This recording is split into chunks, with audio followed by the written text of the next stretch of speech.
안녕하세요. 다정한 남걱정 다락방TV입니다. 오늘도 저의 다락을 찾아주셔서 감사드리고요. 사연 시작해보도록 하겠습니다. 안녕하세요. 저는 30대 후반의 남성입니다. 타고나길 깔끔하고 정리정돈이 되어야 숨이 쉬어지는 성격인데다 가족들도 대부분 그런 성향인 것을 자랑스럽게 생각하고 살았습니다. 그래서인지 이성을 만나도 조금이라도 그런 부분이 마음에 안 들면 가차없이 이별을 고했고요. 외모나 능력보다는 그 점이 저에겐 제일 중요했으니까요.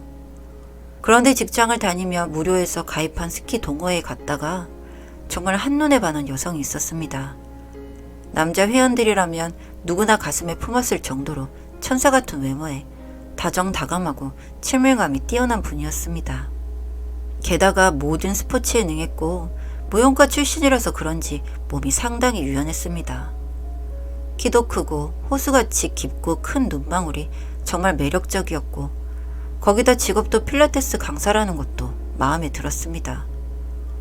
처음으로 여자에게 고백을 하고 사귀고 싶다고 다가갔습니다. 그러자 처음엔 살짝 고민하는 것 같더니 나중에 그러자고 답이 왔습니다. 정말 세상을 다 얻은 기분이었습니다. 이럴 수가. 제가 그렇게 간절하게 바라던 데이트를 하는데 하늘을 둥둥 날아오를 것 같았습니다. 그렇게 석 달여를 만났는데 그녀의 매력에 빠져 프로포즈를 했습니다. 드라마에서나 보던 장미 백송이야 풍선을 트렁크에 넣어두었다가 보여주었죠.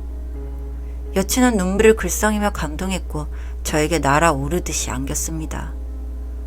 그날은 저에게도 여친에게도 최고의 날이지 않았나 생각해 봅니다. 그렇게 프로포즈를 받아들이게 된 후 일사천리로 양가 인사를 드리고 결혼을 진행시켰습니다. 저희 집에서는 큰 반대 없이 허락을 받았고 예비 처가에서도 흔쾌히 환영을 하였고요.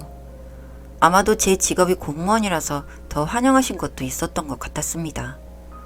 그렇게 웨딩홀도 예약하고 스튜디오 촬영도 마쳤답니다. 그렇게 행복에 겨웠던 나날들이었는데 함을 들고 간 날 여친의 방에 들어갔는데 청소도 그렇고 뭔가 급하게 치운 듯한 분위기였습니다. 베란다는 블라인드로 다 가려놓았고요. 아마도 바빠서 정리정돈을 최근에 했나 보다 넘어갔어요. 그때 눈치를 챘어야 했는데 사람의 촉이란 무시할 수 없는 것 같습니다. 그 신혼집으로 와서 새 단장을 하는데 실망감 이루 말할 수 없었습니다. 아내는 처음 인테리어한 그 공간 외엔 모든 물건을 잡다하게 사서 쟁여두는 습관이 있더라고요. 전 그때만 해도 애정이 남달랐기 때문에 쫓아다니면서 치워주고 정리해주고 했답니다. 그런데 한 달이 지나지 않았는데 저희 집 베란다에는 이런저런 쓸데없는 물건들이 가득 차서 밖에 창이 보이지 않을 정도가 되었습니다. 그 물건들이란 신문, 잡지, 오래된 책, 헌옷, 잡곡, 피규어 상자 뭐 이런 것들이었어요.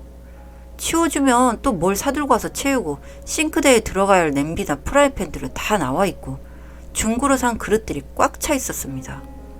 시간이 갈수록 제 인내심은 바닥을 보였고 결혼 후 석 달 만에 미칠 듯이 큰 싸움을 했습니다.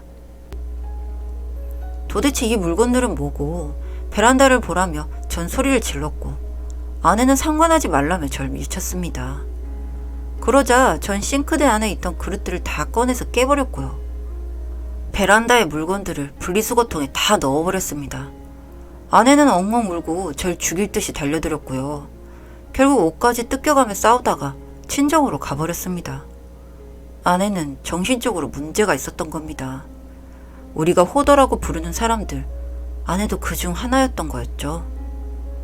그렇게 처가에 가서는 이혼하겠다고 쌩 난리를 부려서 전 야밤에 호출을 받아 아내가 있는 그곳으로 들어갔습니다. 전 이렇게 결혼 석 달 만에 파경을 맞는 게 아닌가 불안했지만 장인 장모님은 제게 부부 상담을 받아보라고 하시며 오는 일은 덮고 가겠다고 하시는 겁니다. 전 감사했지만 그래도 아내의 저 버릇이 과연 고쳐질까 걱정스러웠습니다. 화가 나서 말도 안 섞는 아내를 어찌저찌 집으로 데려와서 일단은 서로 시간을 갖자고 했고 부부 상담을 받기로 했습니다. 알고 보니 상담센터에 미리 예약도 해주셨더군요. 도저히 안 받을 수가 없었습니다. 일단 처음 상담을 갔더니 심리검사를 먼저 하라고 하셔서 2시간 동안 아내와 전 차분하게 검사지에 마킹을 하고 돌아왔습니다. 그 결과는 다음 주에 알려준다고 하시더군요. 아내를 달래서 맛있는 저녁을 먹고 집에 돌아왔습니다. 그런데 집 앞에는 피규어가 잔뜩 배송되어 현관 앞에 박스가 층층이 쌓여있는 게 아니겠습니까? 성질 같아서는 때려 부시고 싶었지만 겨우 참았죠. 잘 정리하라는 말과 함께 전 술 한 잔을 마시고 침대에 먼저 누웠습니다. 앞으로 어떻게 살아갈까 솔직히 정말 이제 고민스러웠습니다. 며칠 동안 냉전이 이어졌지만 어쨌든 약속이니 아내와 함께 부부 상담을 받으러 갔습니다. 그리고 결과를 들어보니 아내에게 관련된 정신질환이 있다는 걸 알았습니다. 저장 강박증이라는 병명이었으며 인지행동치료를 받아야 하며 그동안 사랑과 애정으로 대하라는 겁니다. 일방적인 희생을 강요하다니 전 억울해서 미칠 것 같았습니다. 그래도 이혼은 하고 싶지 않아서 매뉴얼대로 아내에게 처음부터 끝까지 화내지 않고 성심성의껏 대해주었습니다. 청소도 해주었고 요리는 물론 아내가 퇴근하고 와서 지쳤을 때 마사지도 해주었습니다. 알고 보니 어릴 적에 부모님께 상처를 받아서 그런 증세가 생겼다고 하더군요. 사촌 동생이 잠시 같이 살았었는데 모든 그 사촌에게 장난감이나 그의 간식도 다 양보하라고 강요받아서 그때부터 뭔가를 얻으면 항상 남모르게 보관하는 버릇이 생긴 거라고 했습니다. 잠시 필라테스 강의도 쉬면서 열심히 치료를 받는 듯 했습니다. 반대로 저는 그때부터 바짝바짝 말라가기 시작했고요. 본가에서 걱정할 정도로 전 잠도 못 자고 악몽도 꾸고 손발이 떨리기 시작했습니다. 제 상태가 제가 봐도 너무 이상해서 병원에 가니 극도의 스트레스를 받아서 그렇다는 겁니다.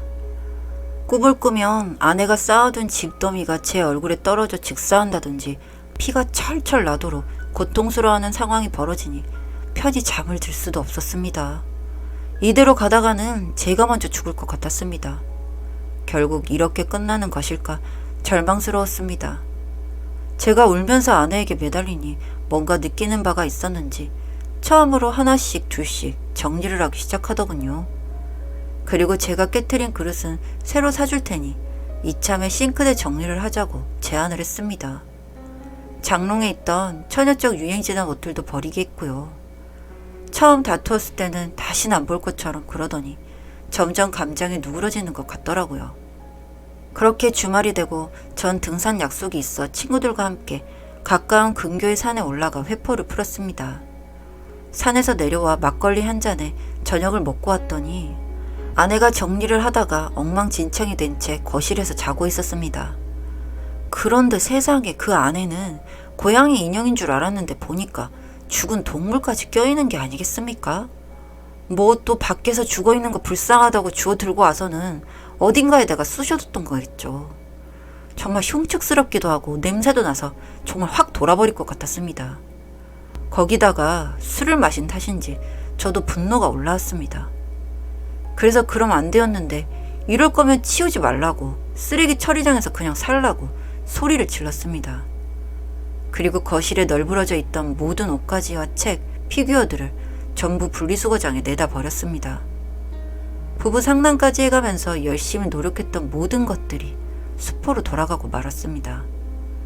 그리고 돌아와선 아내도 저도 한참을 펑펑 울었던 것 같습니다. 어떻게 이렇게 안 맞는 사람들끼리 살아야 하는지, 정말 헤어져야 하는지에 대해 고민에 고민을 거듭하게 되었죠. 결국 아내와 전 별거를 시작했고 그 집은 아내에게 맡긴 채 전 직장 근처의 오피스텔에 나와서 살았습니다. 물론 첫정이란 게 있으니 아내가 보고 싶기도 했죠. 석 달을 넘게 떨어져 사니 저도 슬슬 지쳐갔습니다. 혹시나 싶어 낮에 반차를 내고 신혼집에 들어가 보았습니다. 그런데 이게 웬일인지 그렇게 더럽고 물건이 쌓여있던 것들이 하나도 보이지가 않았습니다. 말끔하게 집은 정리정돈되어 있었고 인기척을 느꼈는지 방에서 아내는 헬스한 얼굴이 되어 나타났습니다. 당신이 어쩐 일이냐면서 담담한 얼굴로 저를 맞이하더라고요. 얘기를 들어보니 별거가 시작되고 너무 괴로워서 정리정돈과 청소하는 법을 공부했다고 하더군요. 다음 주부터는 필라테스 강의도 시작해 보겠다며 저에게 이야기를 해왔습니다. 그간 노력했던 게 헬스케진 얼굴에 나타나 있어 더욱 안타깝더군요. 그 모습에 저는 아내에게 미안해서 정말 잘못했다고 사과했고 이제부터는 정말 잘해주겠노라고 선언을 했습니다. 그렇게 저희는 다시 합치게 되었습니다. 아내가 마음을 강하게 먹고 여기에 치료까지 더해지고 나니 정말 안정을 찾는 것 같았습니다. 그리고 저희는 그 고난을 이긴 뒤에 돌이 갓 지난 예쁜 딸을 키우고 있습니다.